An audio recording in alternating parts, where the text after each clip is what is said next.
So Ganzo's got a new model out, and they don't come out very often anymore, right?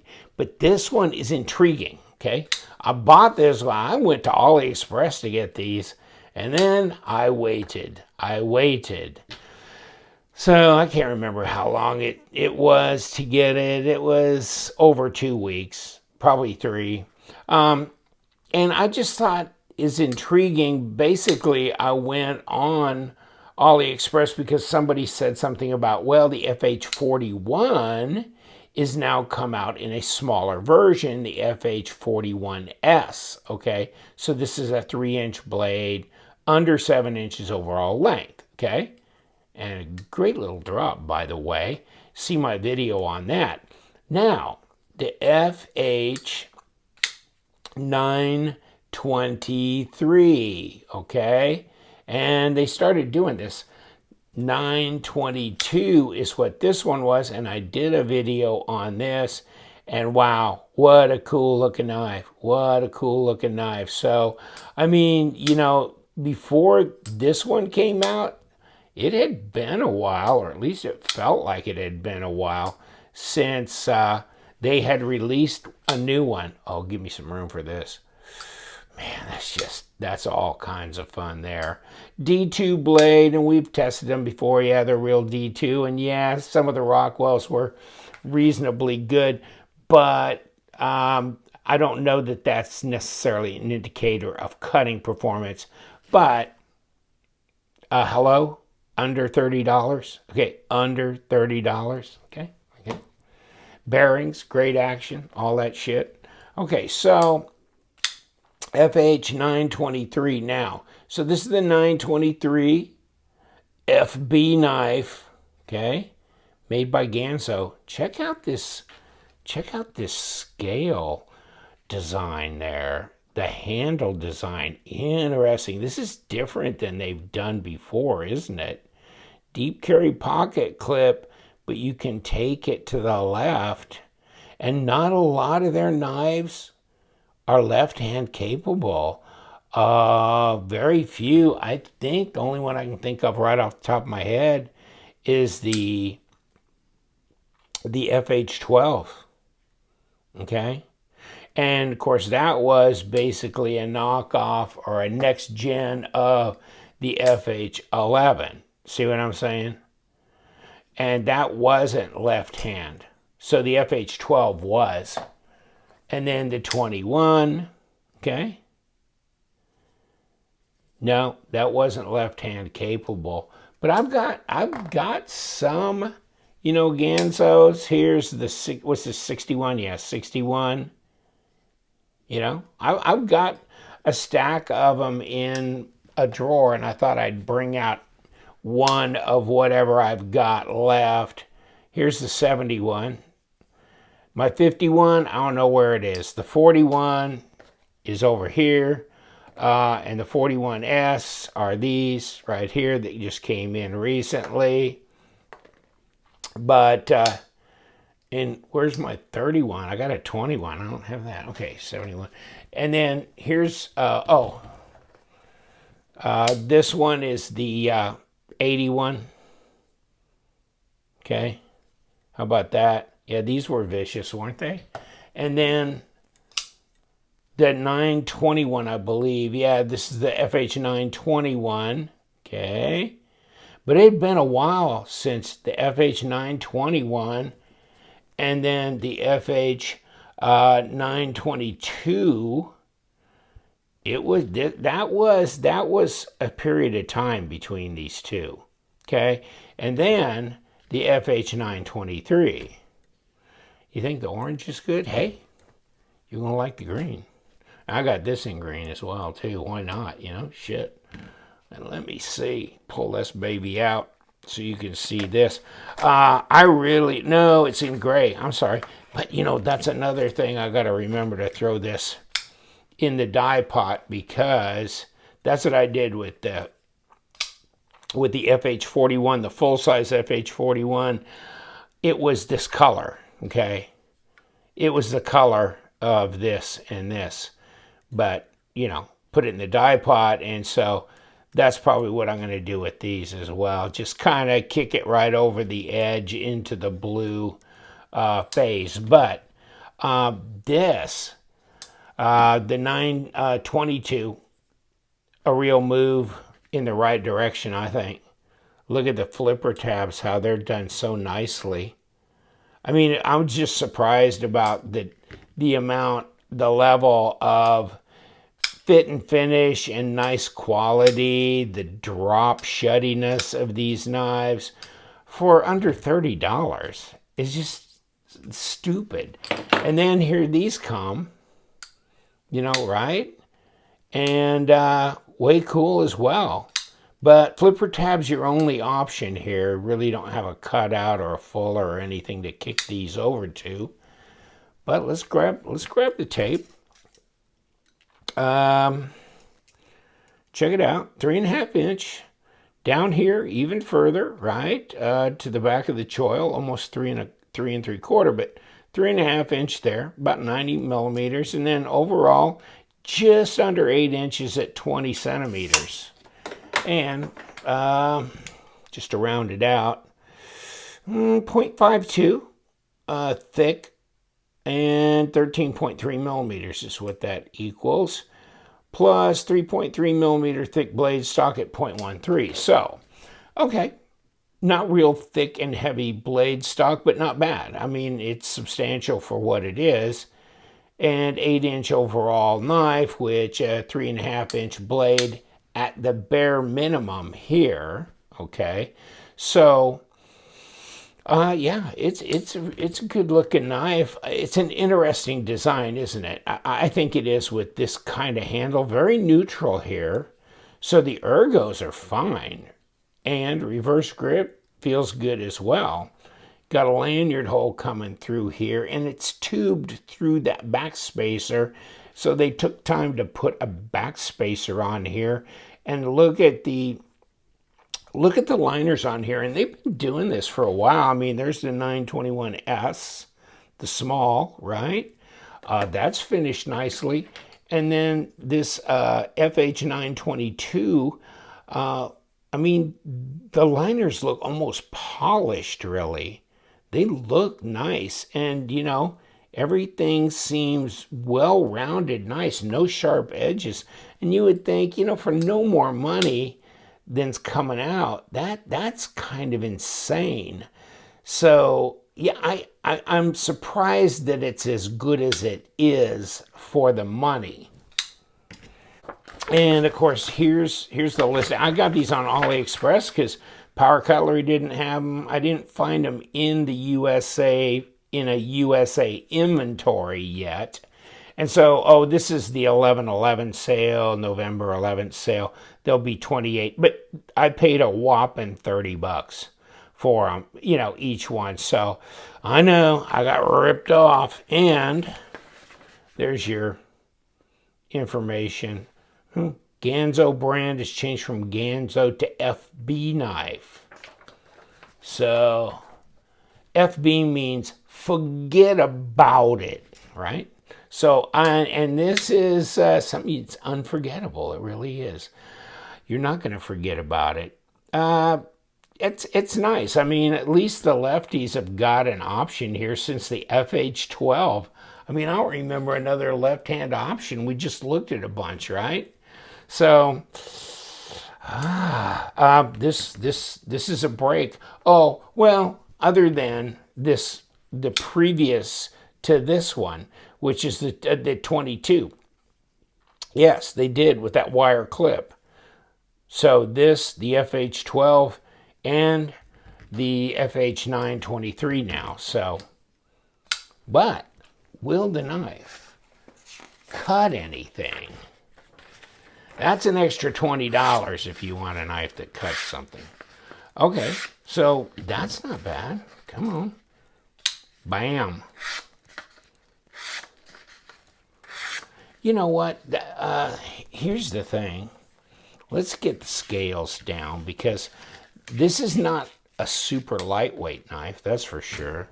Throw that away. Okay, let's get this out, because that might be something. I mean, you know, it's a full-size knife.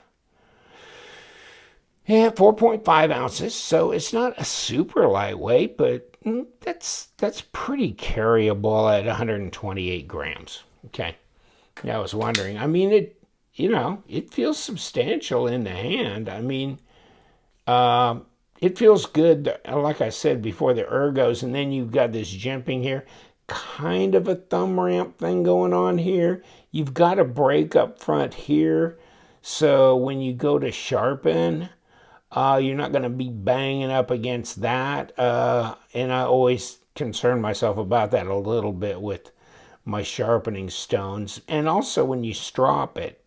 So, I mean, I think this will be okay in both those regards. There's your lockup. Let me see. Boy, just about identical, isn't it? 20%'s probably bragging. I mean, no, like I said, if I said before, no nested liners. They show right here. I like it when they show. I'm not a big fan of nested liners. I think it feels tougher. Sometimes I think the nested liners are thinner. And so this seems just more rugged to me, and probably does increase the weight somewhat when you do that, but that's okay with me. Where's my easy to find your balance point on this, but I mean, they did a backspacer, and this may not be your favorite thing if you're right-handed and you're going, they could have just forgot about this. Yeah, but it's interesting they finally have relented towards left-handed on the FH922 and this new FH923, and that they're doing these new models. Be interesting if they did some collaborative stuff with some designers of note, maybe some of the Tucson guys that have been designing knives, or others that have been, contributing with Kaiser, Concept, Civivi, things like that, just for the hell of it, would be interesting, that's for sure. And let's check blade to handle length. And you know what? I think we're all in. I can't, hold on. I can barely touch that, but I can if I try. Nothing going on here as far as being able to do that there. Design flow's good. Flows right into the bolster. That's good. Yeah, I mean, it's interesting. No, probably not my favorite, because this is probably going to be my new favorite. This and the 41. I mean, I really like the 41 now that I threw it all over the damn place. These two, probably still my favorite. All right, let's get serious about this. And you know what? Watch this. See that move? Okay. It's only going to move so far, my friends. Only so far. And it's going to stop moving. And there's a reason for that. That's because it's got a flat spot on the pivot. And regardless, it's got a way to stabilize it on that side. But here, it's not going to move because it's got a flat spot on the pivot that corresponds to a flat spot probably on the liner, and we'll know more when we get this back apart. But number 6 screws here. I mean, the hardware is nothing to brag about, but it's probably just as good as the hardware is on most $50 to $60 budget knives. So here we go. Open it up. Yeah, detent ball. It's not ceramic. Okay, that's good. No, I'm fine with that. And there's your bearings, and they're not ceramic, and that's okay. Let's push this through and pull this off. Okay, now I'm looking. Ah, yes, so there's our squared off part that corresponds to this on the pivot that keeps it from rolling around. There's a body screw just fell out. There's my blade stop. And we've got bearings. So this is our log bar side. Here's our presentation side. Let's keep them separate. And then here's the bearings. Let me see what we got. Yeah, we got some kind of a little bit heavier lube in here that I'm not that big on, but okay. It is what it is. Still had pretty good action. So hopefully it stays as good or better when I swap that out. But yeah, there's your bearings. So, I mean, they give some thought to it. I mean, first of all, these liners are pretty smooth. They're not edgy. I mean, I've seen edginess on some knives, even like a fairly high-end Spyderco. I was really, really disappointed in the Phoenix. I don't know. So there's some knives that just don't seem like they're as finished, as well done as some of these budget knives. But yeah, this is fine. This is good. And, then they skeletonize the liners too. I mean, what did they got invested in these knives? I mean, when you can buy them for $25, I don't know how they do it. I really don't. And here we are, you ask yourself, how do they do it for that price? And the flip side, you could wonder or be sarcastic about that because they're made in China, but my CRKT knives, made in China, my Kershaw knives that are made in China, Bird series of knives from Spyderco made in China, and so many others, and so many now custom knife makers are making a production line that's made in China. But I'm just saying I'll stand this up to any of the Kershaw CRKTs that cost double or triple, and they're made in China. So, oh well. I mean, not that I don't like CRKT or whatever, but I'm just saying these are solid. Let's kick it back together. And so we've got this. Doesn't really matter how this goes in, but it's going to matter how it mates up with this. So it's going to be we're going to have to look it backwards like that. So it'll be fine. And then this goes on. And then this.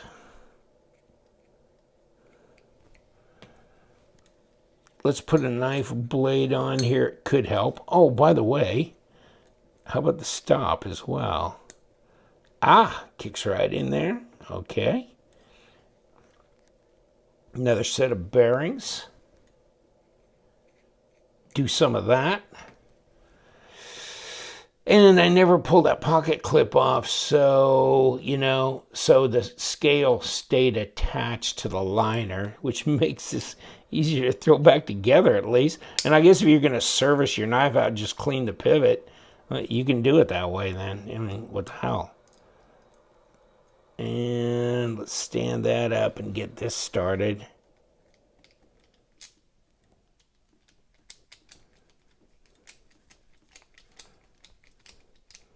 And, okay, don't want to screw it down too hard. And we do have a body screw here that's going to have to go in. Then I'm going to have to take that other screw down too. Have I got that lined up? No, hell no, I don't.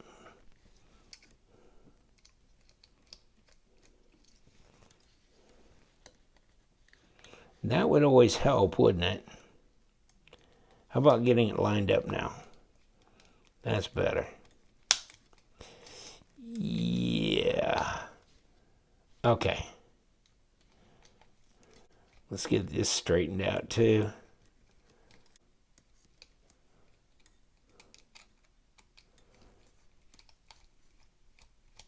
You know what? That should have come off of there. Let's loosen this up so we can get this down correctly.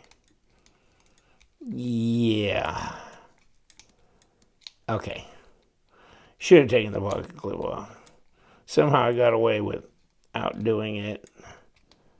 And, okay, I guess that is correct orientation. And so is this. Okay, now, are we centered? Yeah. I mean, it's nice when they come apart and go back together again, and that's a hell of a drop. It really is. I mean, it's fun. Let me see what we got. Don't get it too smudged up. Yeah, looks good. Drops good. Got the 923. I think I'm gonna email White Mountain, because I think I've seen them carry Ganzo too, and find out if they're gonna get some of these in pretty soon or what they're working on there. So yeah, and power cutlery too. It's nice when you can get it from a USA dealer, because you know you're not going to wait that long. It'll be there in just a couple days. And I'm going to let you go. The FH923, brand new from Ganzo Firebird. We love them knives, so you guys stay sharp.